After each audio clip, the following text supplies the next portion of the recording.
Assalamualaikum warahmatullahi wabarakatuh. Alhamdulillahilladzi arsala rasulahu bil huda wa dinil haqq liyuzhirahu 'alad dini kullih wa kafa billahi syahida. Asyhadu an la ilaha illallah wahdahu la syarikalah wa asyhadu anna Muhammadan 'abduhu wa rasuluh.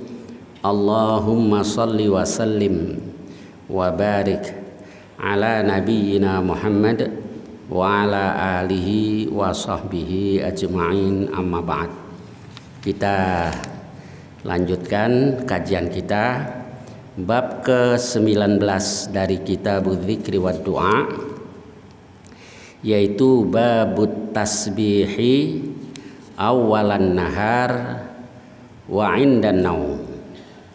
Bab tentang tasbih di pagi hari atau ketika mau tidur.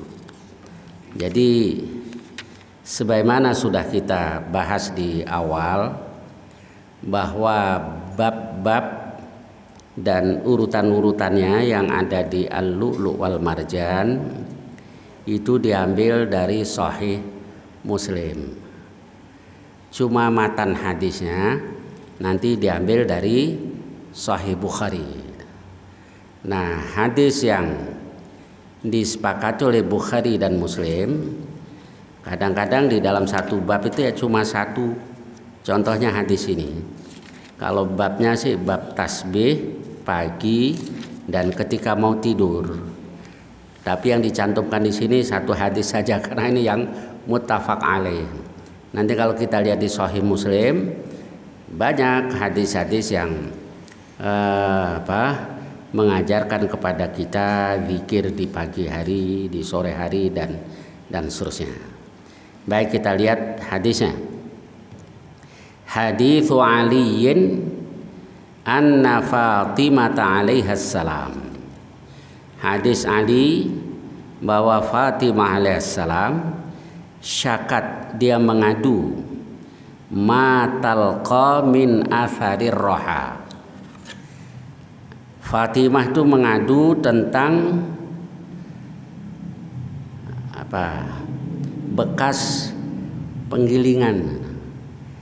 Jadi dia kerjaannya ngambil air, numbuk gandum sampai tangannya lecet atau kapalan begitu lah kalau kita. Dia mengadukan hal itu. Sebentar, sampai sini dulu ya.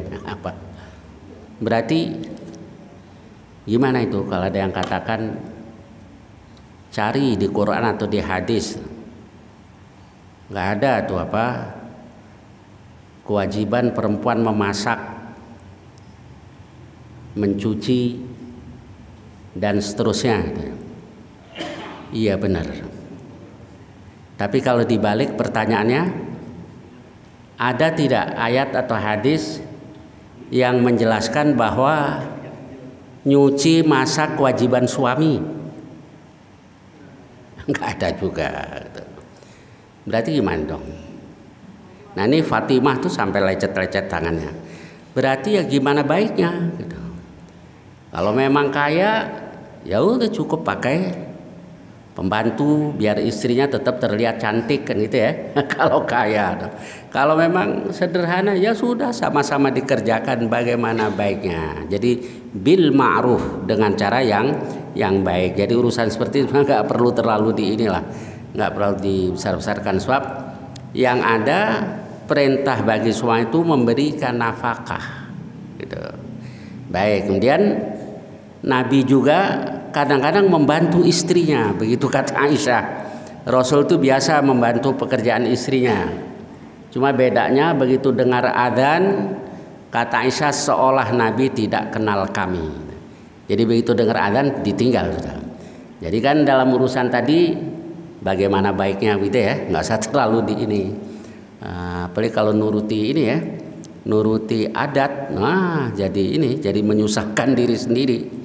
Orang Ada yang berpendapat pamali loh kalau laki pegang sapu, kan nggak ada juga kan hadis atau ayat yang katakan begitu dan seterusnya. Jadi gimana baiknya? Baik, saya lanjutkan. Jadi Fatimah tuh mengadu tentang tangannya yang lecet karena buat ngambil air, karena buat numbuk ini dan seterusnya.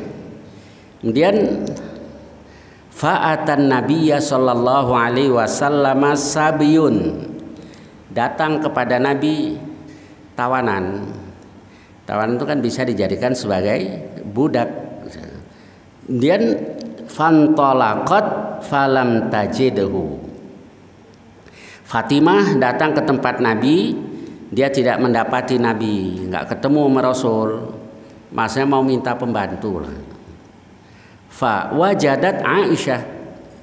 Lalu dia mendapati Aisyah, ketemu dengan Aisyah. Fa akhbaratha. Dia memberitahu Aisyah, saya datang untuk ini itu dan seterusnya itu.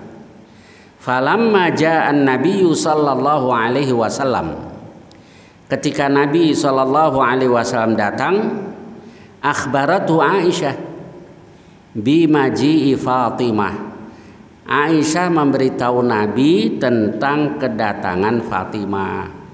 Maksudnya Fatimah tadi datang, wahai Rasulullah SAW, untuk keperluan ini itu. Dia minta pembantu. Faja'an Nabiyyu sallallahu alaihi wasallam ilaina. Lalu Nabi sallallahu alaihi wasallam datang kepada kami, kata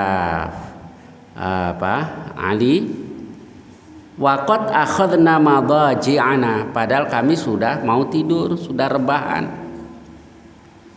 Fadhahabtu li aqum, saya pengen berdiri. Faqal, lalu Nabi bersabda, ala makanikuma, tetaplah di tempat kalian berdua. Fa qa'ada bainana, Nabi duduk di tengah-tengah kami. Jadi begitu kata Ali, Fatimah, nah Nabi di tengah-tengah. Kata Ali, fa hatta wajadtu barda qadamaihi ala sadri, hingga saya merasakan dingin kedua kakinya di dadaku. Waqal, dan Nabi sallallahu alaihi wasallam bersabda, ala u'allimukuma, maukah aku ajarkan kepada kalian berdua khairan mimma sa'altumani, yang lebih baik daripada yang kalian berdua pinta dariku, yaitu idza akhadtuma madaji'akuma, kalau kalian berdua mau tidur, tukabbira arba'an wa thalathin, kalian berdua takbir arba'an wa thalathin, 34 kali, wa tasbiha wa tusabbiha, dan kalian berdua bertasbih thalathan wa thalathin, 33 kali, wa tahmada, kalian berdua bertahmid, membaca alhamdulillah thalathan wa thalathin, 33 kali, fahuwa khairul lakuma min khadimin, itu lebih baik buat kalian berdua daripada seorang pembantu. Nah, di hadis ini banyak pelajaran yang dapat kita ambil dari hadis ini. Bahwa ya setiap orang juga pengen lah tuh, pengen tugasnya lebih ringan dan seterusnya. Tetapi ternyata Nabi ajarkan kepada kita sesuatu yang lebih baik, yang lebih baka dari urusan itu, yaitu berzikir kepada Allah Subhanahu wa taala. Kalau yang urusan dunia tadi kan sebentar juga, biar punya pembantu, ya berapa lama sih kita hidup di dunia. Nah, kalau zikir ini kan pahalanya nanti kita bawa nanti menghadap Allah Subhanahu wa taala untuk selama-lamanya. Dan pelajaran yang lain yang dapat kita ambil, Fatimah putri Rasul Fatimah itu kan sayyidah nisa'il mu'minin. Jadi penghulunya wanita-wanitanya kaum mukminin. Jadi kaum mukminat ini penghulunya Fatimah. Itu mengalami hal seperti ini. Bukan berarti harus mewah-mewah, foya-foya dan seterusnya, tidak. Ini sayyidahnya kaum mukminat. Karena di satu hadis sahih, pernah istri-istri Rasul berkumpul. Kemudian datanglah Fatimah yang cerita Aisyah. Kata Aisyah, cara berjalan Fatimah sama persis dengan cara berjalannya Rasulullah Shallallahu Alaihi Wasallam. Kemudian didudukkan di sebelahnya, lalu dibisiki oleh Rasul. Begitu dibisikin, nangis Fatimah. Begitu nangis, dibisikin lagi, tahu dia senyum.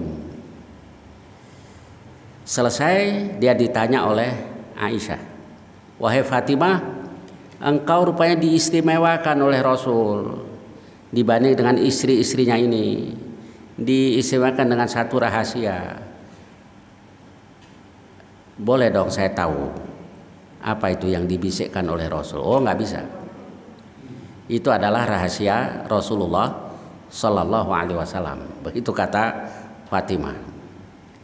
Kemudian setelah Rasulullah Sallallahu Alaihi Wasallam wafat, baru Fatimah jelaskan, wahai Aisyah, kalau sekarang ya saya akan jelaskan apa yang dulu engkau tanyakan. Yang pertama bahwa ketika Rasul membisikkan kepadaku, itu Rasul mengatakan bahwa Rasul sebentar lagi mau dipanggil Allah. Itu yang membuat aku menangis. Setelah itu Rasul bisikkan kali yang kedua kalinya. Rasul katakan, wahai Fatimah, apa engkau suka menjadi sayyidahnya, menjadi penghulunya mukminah ini? Dan saya tersenyum. Ini Fatimah, kelebihan Fatimah radhiyallahu anha. Nah, sayyidahnya kaum mukminat, tangannya sampai lecet-lecet untuk mengerjakan tugas dalam rumah tangga. Dan semuanya tadi kalau diniatkan untuk beribadah, maka nilainya adalah ibadah. Seorang bapak memberikan nafkah kepada anak, suami memberikan nafkah kepada istri, itu juga ibadah. Nah, kalau kita niatkan ibadah, semuanya menjadi indah. Tapi kalau niatnya untuk berbangga-bangga, untuk tafakhur, untuk kriya, dan sudah jadi berat hidup ini. Tapi kalau untuk ibadah, ya berat sih berat, tapi indah kan, karena dalam rangka mencari pahala dari Allah Subhanahu wa Ta'ala. Sebagaimana pesan Rasul kepada Sa'ad bin Abi Waqqas itu, fa innaka lan tunfiqa nafaqatan tabtaghi biha wajhallah illa ujirta fiha. Engkau tidak membelanjakan harta yang niatmu untuk mencari pahala dari Allah, melainkan akan diganjar. Hatta ma taj'alu fi fimra'atik, hingga yang kau letakkan di mulut istrimu, yakni makanan yang kau berikan kepada istrimu, itu juga akan diganjar oleh Allah Subhanahu wa Ta'ala. Kalau niatnya dalam rangka mencari ridha Allah Subhanahu wa Ta'ala. Baik, jadi semuanya tadi tergantung niatnya, kayak seorang mukmin menanam sebuah pohon, itu hadis sahih. Artinya kan melakukan hal yang bermanfaat. Kata Rasul, dia makan buahnya, dicolong orang, dimakan burung, dia tetap dapat pahala, karena dia melakukan hal yang bermanfaat. Nah, yang nyolong sih dosa, yang nyolong cuma yang menanam tadi tetap dapat pahala dari Allah. Di Islam itu mendorong kita untuk berbuat yang bermanfaat dan tetap akan diganjar oleh Allah Subhanahu wa taala. Baik, saya lanjutkan. Jadi salah satu zikir yang kita baca kalau mau tidur, kata Rasul, di takbir 34, tasbih 33, tahmid 33. Dan bab ke-20, bab istihbabid du'ai inda siyahid dik, bab dianjurkan berdoa ketika ayam jantan berkokok. Hadisnya hadits Abi Hurairah radhiyallahu an, anna Nabiyya sallallahu alaihi wasallam qala, idza sami'tum siyahad dika, kalau kamu mendengar ayam kukuruyuk, orang Betawi bilang kukuruyuk ya.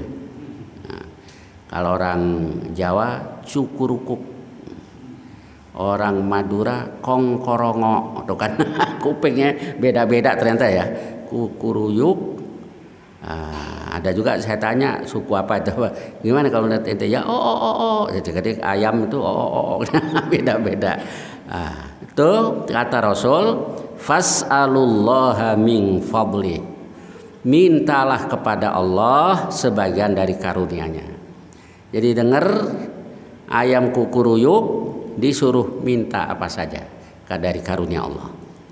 Fa innaha ra'at malakan, karena ayam jantan itu melihat malaikat. Nah, hal seperti ini termasuk al-umurul ghaibiyah, hal-hal yang metafisik dan metarasional gitu. Di atas jangkauan akal kita, ya Rasul beritakan, kita beriman itu. Ayam jago kalau kukuruyuk itu dia lihat malaikat. Wa idza sami'tum nahiqal himar, dan kalau kamu mendengar apa ini kalau keledai, ringkikan keledai gitu ya, kayak kuda apa namanya, ya ringkikan kuda keledai, fata'awwadzu billah, maka berlindunglah kepada Allah minasyaiton, dari setan. Fa innahu ra'a syaitonan, karena keledai itu melihat setan. Baik, kemudian berarti dari hadis ini Rasul satu memberitahukan sesuatu yang termasuk perkara gaib yang akal kita nggak mampu untuk menjangkau tuh. Ayam jago lihat malaikat, ayam keledai itu lihat setan. Ya, hal kayak begini nggak bisa kita cerna-cerna dengan pikiran kita, nggak bisa. Kayak contohnya lagi itu, Nabi katakan kalau jenazah mau dibawa ke kubur, kalau dia jenazah yang salihah, dia akan katakan qaddimuni, qaddimuni, segerakan aku, segerakan aku. Tapi kalau jenazah yang sebaliknya, dia katakan celaka kamu, kamu mau bawa kemana jenazah saya?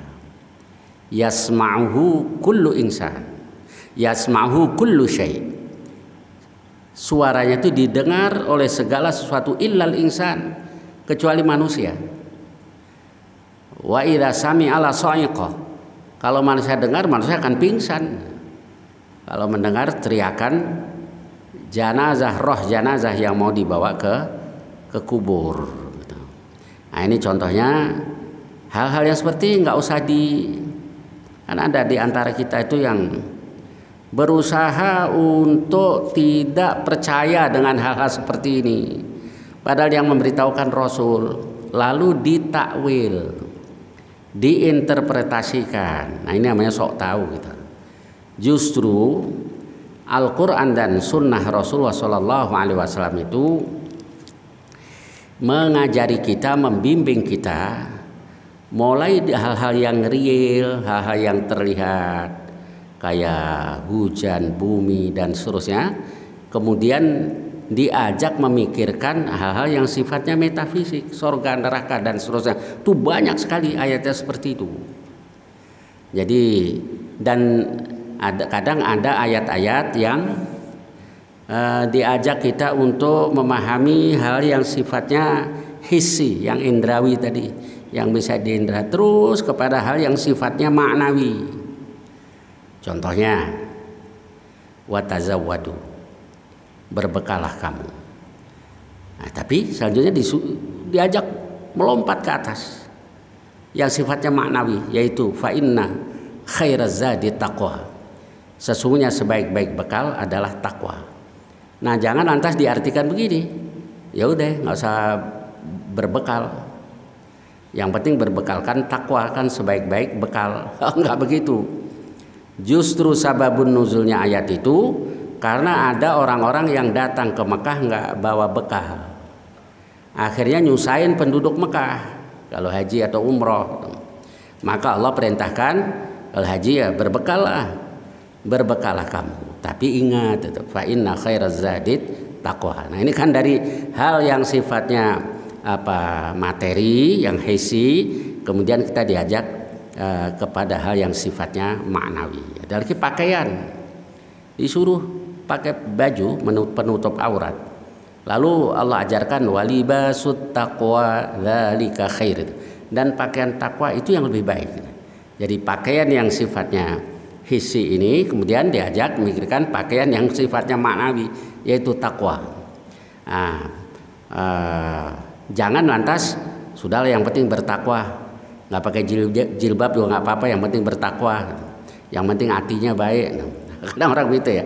Nah, ini salah, cara berpikir yang salah. Jadi yang penting hatinya baik. Nah, itu nggak pakai jilbabnya udah berarti hatinya nggak baik, itu berarti dia melanggar aturan Allah Subhanahu wa Ta'ala. Ya, biar pakaian gue begini tapi hati gue mah baik, daripada badannya ditutup hatinya enggak. Nah, ini cara berpikir yang terbolak-balik ini. Jadi fisik kita itu kan menandakan hati kita, ya. Fisik kita, lahiriah kita itu menandakan al-zahir yadul al-batin, kata Imam Ghazali itu, Pak. Nah, kalau memang hatinya tunduk sama Allah, disuruh sholat ya sholat, nurut. Nah, disuruh tutup aurat ya tutup auratnya. Jadi nggak bisa kita katakan yang penting hatinya bertakwa, nggak tutup aurat juga nggak apa-apa, ya salah lah, ya salah. Baik, jadi jangan kemudian hal-hal yang sifatnya metafisik, metarasional kemudian dirasionalkan. Ya, namanya juga metarasional, di atas kemampuan jangkauan rasio. Nah, itulah agama. Itulah Islam. Alladzina yu'minuna bil ghaib, nggak percaya dengan ini ya tidak beriman.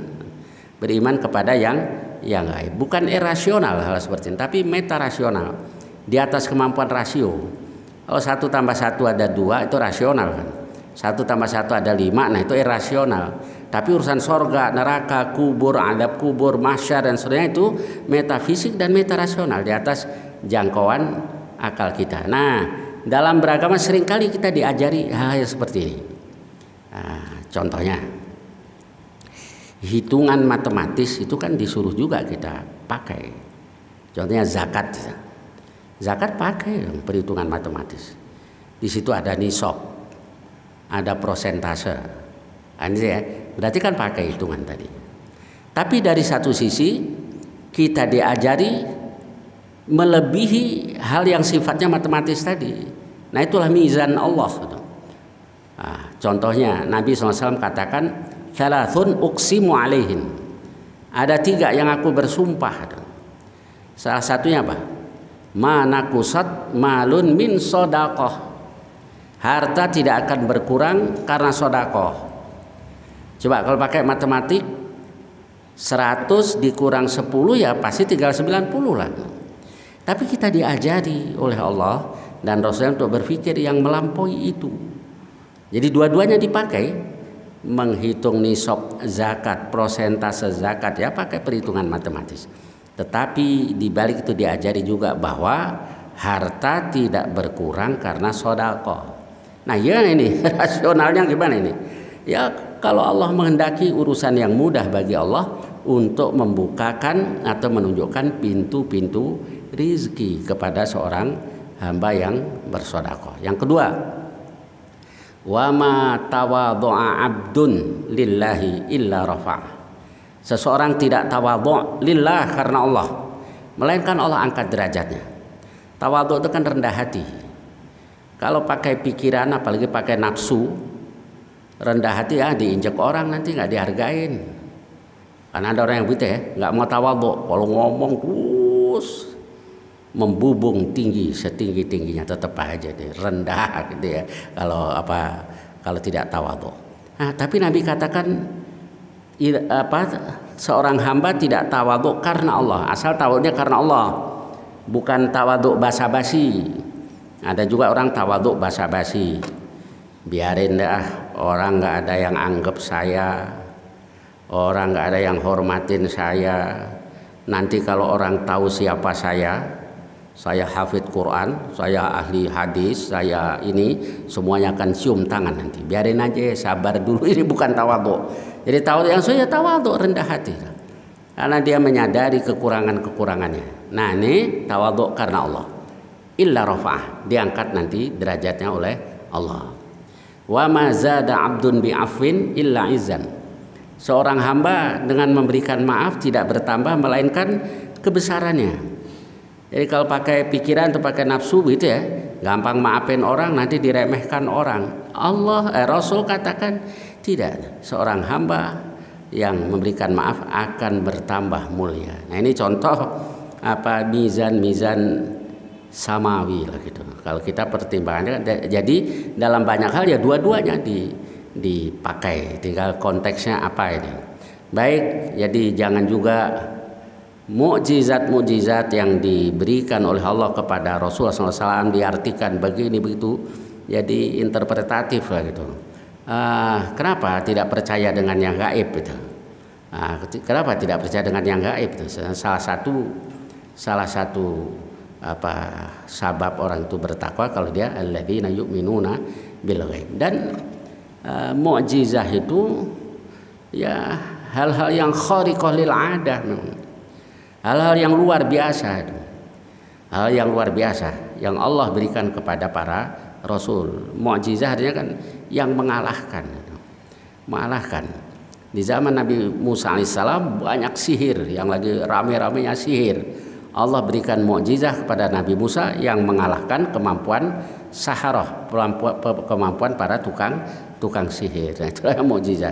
Jadi ya memang dia al-khawariq lil 'adah, hal-hal yang luar biasa. Baik, saya lanjutkan. Kemudian berikutnya babu du'ail karbi, bab doa ketika terjadi petaka, ketika terjadi kesusahan dan seterusnya. Nabi ajarkan doa buat kita. Ani bin Abbas radhiyallahu anhu maqal kana an-nabiyyu sallallahu alaihi wasallam indal karbi, adalah Rasul ketika terjadi kesusahan, petaka. Kalau di hadis Muslim yang lain, idza hazabahu amrun, kalau Nabi disusahkan oleh satu urusan, yaqul, Nabi berdoa, la ilaha illallah al-azimul halim. La ilaha illallah, tidak ada ilah, tidak ada yang berhak disembah kecuali Allah. Al-azim, yang maha besar. Al-halim, yang penyabar. Al-halim itu yakni alladzi yuakhirul uqubata ma'al qudrah.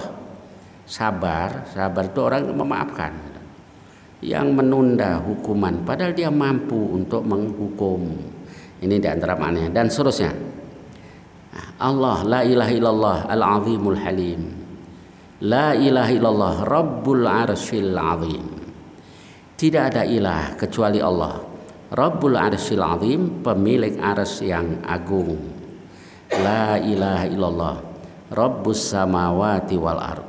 Tidak ada ilah kecuali Allah, Tuhan pemilik langit dan bumi. Wa rabbul arsyil karim, dan Tuhan pemilik arsy yang mulia. Karim, mulia. Mulia karim itu dalam arti apa ya, murah lah tuh, maha murah. Kenapa? Karena kok Rabbil Arsyil Karim, karim itu sifat dari arsy tadi. Karena rahmat itu turunnya dari arsy Allah Subhanahu wa taala. Allah yang berikan dari arsy Allah. Baik, ini doa yang diajarkan Rasul ketika ada hal yang menyusahkan kita, yaitu la ilaha illallahul azimul halim, la ilaha illallah rabbul arsyil azim, la ilaha illallah rabbus samawati wal ard wa rabbul arsyil karim. Baik, terus bab berikutnya, babu bayani annahu yustajabu lid-da'i ma lam ya'jal. Babu bayani annahu yustajabu lid-da'i. Bab keterangan bahwa diijabahi orang yang berdoa ma lam ya'jal, selama dia tidak terburu-buru. Fayaqul, yaitu dia katakan da'autu falam yastajibli, aku berdoa tapi Allah belum ijabah untukku. Nah, hadisnya an Abi Hurairah radhiyallahu an anna Rasulullah sallallahu alaihi wasallam qal yustajabu li ahadikum ma lam ya'jal yaqul da'autu falam yustajabli. Ya, saya salah tadi, falam yustajabli. Jadi Nabi bersabda yustajabu li ahadikum, diijabai salah seorang dari kamu, malam ya'jal, asal tidak terburu-buru. Yaqul, dia katakan da'autu falam yustajabli, aku berdoa tapi tidak diijabah untukku. Di lafadz Muslim itu ada yang begini, yustajabu li ahadikum malam yada'u bi ithmin au qati'ati rahim malam yasta'jil.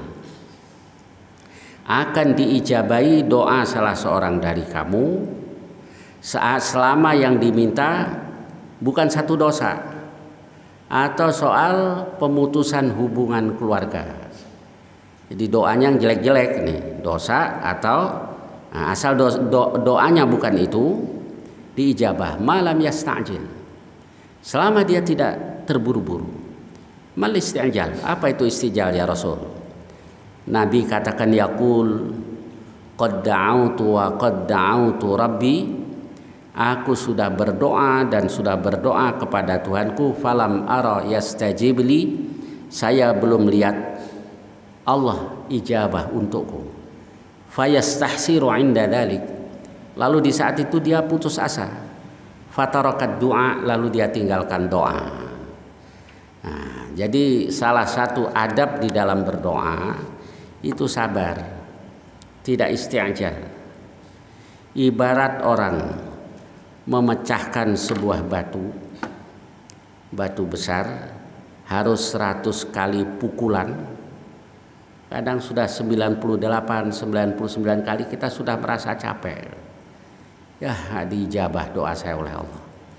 Yang sesungguhnya seringkali itu tinggal sebentar lagi doa kita diijabah oleh Allah. Maka nggak boleh kita buru-buru. Jadi kalau Allah katakan wa qala rabbukum ud'uni astajib lakum, Tuhanmu berfirman, berdoalah kepadaku, aku akan ijabah untuk kamu. Ya, Allah maha benar. Shadaqallah, itu Allah benar.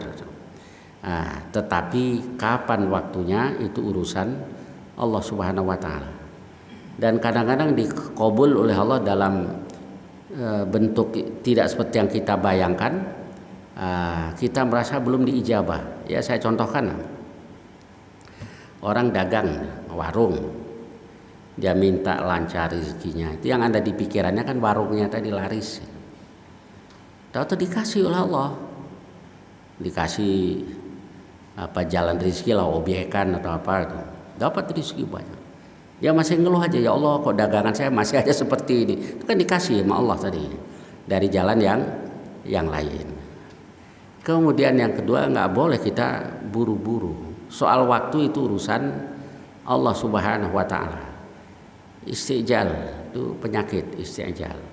Terburu-buru dalam berdoa, terburu-buru dalam berdakwah, gitu ya. Nah, itu juga penyakit. Kita maunya kalau mendakwai orang, sekarang didakwai, sekarang juga harus tobat nih orang. Padahal waktu kita dulu didakwai orang juga lama, tidak segera menyambut ajakan dakwah tadi. Baik, jadi tidak sabar. Orang yang terburu-buru berarti tidak sabar. Maka dalam berdoa harus sabar. Allah pasti akan kabulkan. Baik, saya kira sampai dengan hadis ini, hadis 1742. Insyaallah yang akan datang nanti kita lanjutkan hadis-hadis berikutnya.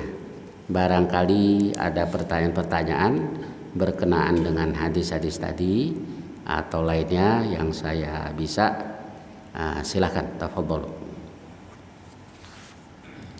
Silakan Pak Haji.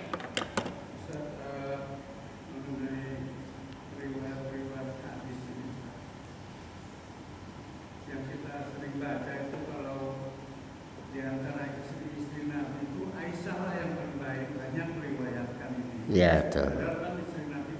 Banyak ya. Itu apakah karena Aisyah ini lebih lama hidup dengan Nabi? Betul. Itu salah satu sebabnya begitu. Kan ada yang tuduh Aisyah, siapa lagi, Abu Hurairah, itu memalsu hadis. Itu tuduhan yang ngawur sebetulnya itu. Sekarang gini, kalau saya yang seumur dengan saya itu nggak pernah nanya soal dulu zaman Gestapo gimana ya, ngalamin kan. Jadi nggak perlu nanya itu. Nah, penelusuran jejak hadis atau yang dalam ilmu hadis disebut ar-rihlah fi talabil hadis itu gencar dilakukan umat Islam ketika para sahabat banyak yang sudah meninggal. Nah, maka yang menjadi narasumber sahabat-sahabat yang masih hidup, yang dulu di zaman Rasul masih muda gitu. Di antaranya Aisyah kalau istri Rasul. Kalau sahabat Anas kan masih muda. Rasul hijrah ke Madinah umurnya 10 tahun. Kemudian dia termasuk sahabat menurut satu riwayat yang terakhir meninggal. Allah kasih umur panjang dan dia khodam Rasul. Jadi itu semuanya Allah yang menghendaki lah. Sahabat yang umurnya panjang jadi khodam Rasul dan banyak tahu tentang Rasul. Jadi bukan memalsu hadis ya, karena banyak tahu tentang Rasul SAW. Jadi dia jadi narasumber. Ibnu Abbas dan Abbas, ya ada yang dari Abbas tapi dikit, yang banyak anaknya. Sebab Ibnu Abbas masih kanak-kanak waktu di Madinah, baru hijrah itu kan masih anak-anak.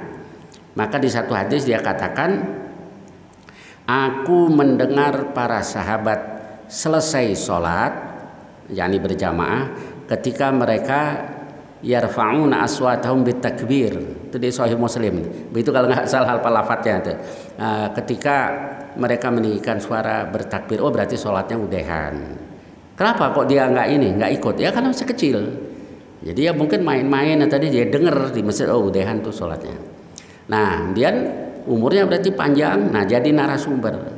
Selain itu kan didoakan sama Rasul, Allahumma faqihhu fiddin wa 'allimhu ta'wil. Ya Allah, pahamkan dia pada agama, ajarkan dia takwil atau tafsir. Jadi sahabat muda, cerdas. Nah itu Ibnu Abbas. Maka banyak menjadi dijadikan narasumber oleh para penelusur jejak hadis atau para perawi hadis. Nah, itu salah satu sebabnya. Nah yang kedua kayak Aisyah kan, yang cerdas Aisyah. jadi paling banyak istri Rasul yang meriwayatkan hadis ya Aisyah radhiyallahu anha. Terus saya tambahkan dikit dulu sebenarnya bersusah payah para ulama dulu untuk menelusuri jejak hadis itu.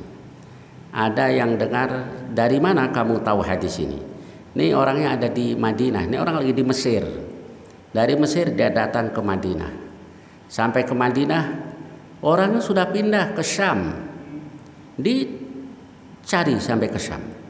Hanya untuk mendengar satu hadis. Nah, kalau sekarang kan sudah enak kita, sudah dikoleksi. Gitu. Ada hadis Bukhari, Muslim itu yang dianggap paling sahih. Terus kita tinggal mempelajari. Ada lagi, kadang orang tuh suka ini Pak Haji, kadang-kadang asal ngomong aja. Tuh lihat aja, Imam Syafi'i pernah nggak mengutip muttafaq alaih?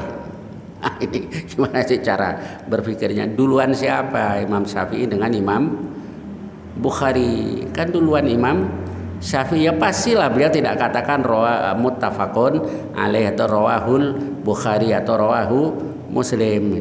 Jadi Imam Syafi'i juga punya koleksi hadis, nah itu Musnad Syafi'i. Musnad Syafi'i itu. Baik, insya Allah itu sebabnya. Ya silakan Pak.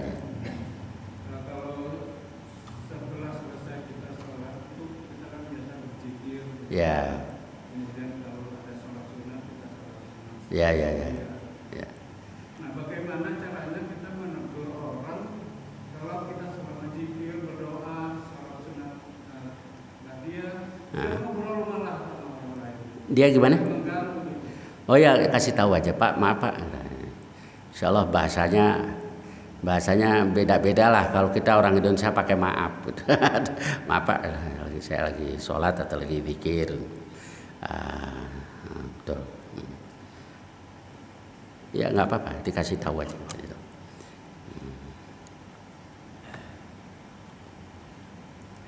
Ya silakan. Allah silakan. Ya. Saya pernah dengar dulu soal ada siapa gitu, ada pembakaran Al-Quran karena takutnya ada berbagai macam versi yang nanti menyebar. Memang ada ya? Oh, di zaman Utsman maksudnya. Ya, karena nih bahwa Quran itu unzilal Quran ala sab'ati ahruf itu benar. Tetapi ya sebatas yang dibacakan Jibril kepada Rasulullah sallallahu alaihi wasallam. Nah, kalau ngikuti logat nanti jadi terlalu macam-macam nanti. Ya, contohnya bahasa Jawa lah. Ojo kaya ngono. Aja kayak kiye, orang akan jadi berubah jauh. Jok ngono serek itu orang Surabaya, kan lain-lain. Bahasa Betawi juga begitu. Ini rawa belong iye kaget. Nah, orang Tenambang daerah Kebonpala sanu no, orang Betujo di sono no. Beda-beda kan. Nah, jadi bahwa logat orang Arab itu macam-macam. Apalagi sekarang ya. Dulu aja udah beda-beda kan. Nah, kemudian Pak Haji yang lama di Saudi. Kalau orang Saudi bita'mal ish itu ya Pak Haji ya, bita'mal ish. Padahal dulu kita belajar di madrasah waktu itu mada ta'mal kan gitu ya. Udah nggak pakai bita'mal ish. Nanti orang Syria sana asu bidak kan. Kadang-kadang asu. Ketemu orang Jawa asu, lo yang asu. Asu bidak. Ya logat kan mulai beda-beda. Nah, maka dibatasi ya sebatas itu saja. Sebab waktu Jibril membacakan kepada Rasul, Nabi katakan zid, tambah wahai Jibril. Lalu dibacakan lagi oleh Jibril dengan satu qiraah, dengan bacaan yang lain, zid, tambahin lagi. Nah, itulah yang unzil Quran ala sab'ati ahruf. Kemudian pernah juga orang baca Quran di masjid. Umar marah itu, kok beda nih bacaannya. ketika lapor ke Rasul, nah Rasul jelaskan unzilal Quran ala sab'ati ahruf. Quran diturunkan atas 7 logat itu ya, 7 huruf 7 logat maksudnya. Tapi ya itu saja, jangan lebih lagi. Nanti kalau dibiarkan benar nanti bacanya makin beragam nanti kalau menuruti logat masing-masing. Wallahu a'lam, insyaallah begitu Mas. Ya, silakan. 7 qiraah. Ya, kalau kita kan atau dasar itu riwayat hafaz kan. Kita belajar begitu. Nanti orang Mesir banyak pakai kolun, pakai. Nah, kalau nggak tahu ini ya, subhanallah, salah bacanya itu. Padahal tapi biasanya di pesantren-pesantren tahfidz aja yang imamnya tapi ngomong dulu, mau pakai bacaan riwayat kolun, waras dan seterusnya. Ya coba Fatihah aja.